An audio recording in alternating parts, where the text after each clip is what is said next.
Сәлеметсіңдер ме, балалар? Сәлеметсіздер.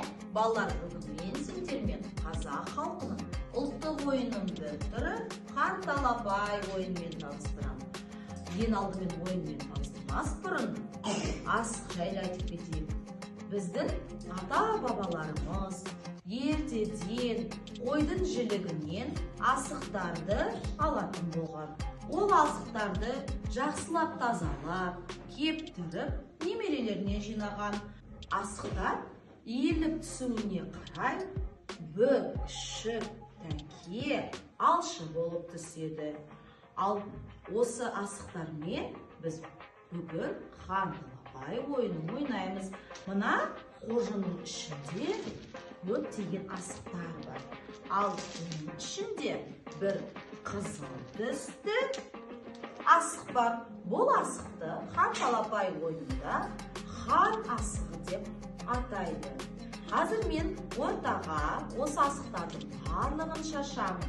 Ал сендер жинау арқылы кімге қызыл түсті асық түседі, сол ойынды бастаушы болады. Ал балалар, ендеше ойынды бастайық. Талапай, ал талапай, басталды ойын. Алақай, ал кәнекей, жинап алайық асықты. Кәнекей, хан асығы кімге түсті екен? Қалысы маған түсті. Ой, тамаша, ендеше бізде ойынды бастайтын Мұхаммед екен.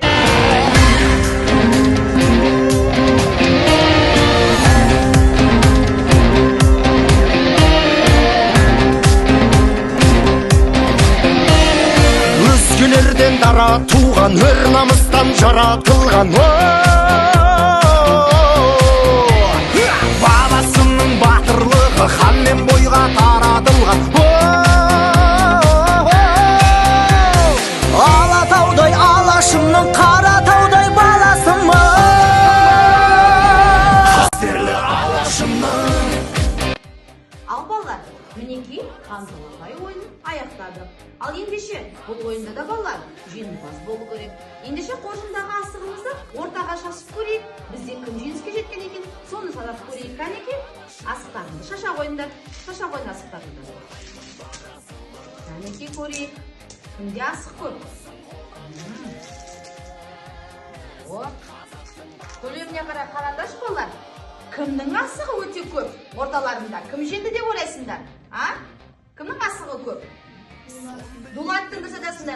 Дулат, не деген сен мерген жігіт едің? Сен бүгін өте көп асық жинап жеңіске жеттің. Балалар, ал сендер көңілдерді түсірмеңдер. Келесі жолы сендер де жеңімпаз боласыңдар. Ал біздің Дулатқа шапалағымызды ұрып қойсақ болады.